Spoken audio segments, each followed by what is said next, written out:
Hi everyone, in this video we'll show you how to transfer your playlist from Amazon Music to Spotify quickly and efficiently using Playlist Go. Let's get started. First, download and install Playlist Go on your PC or Mac. Once installation is complete, launch the application. On the main interface, you'll see two panels. The left panel represents your source platform, and the right panel represents your destination platform. To begin, log into both your Amazon Music account and your Spotify account. Next, on the left panel, select Amazon Music as your source platform, and Playlist Go will automatically load all your playlists and albums. Browse your library and choose the playlist you'd like to transfer.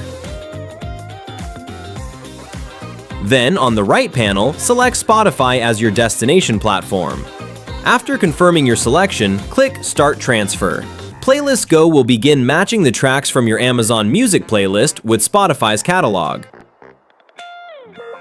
This process may take a few moments, depending on the number of tracks. Once matching is complete, you'll be able to review which songs have been successfully matched. Finally, click Transfer to complete the process. Your playlist will now be available in your Spotify account. Thank you for watching. For more tutorials and updates, be sure to subscribe to our channel.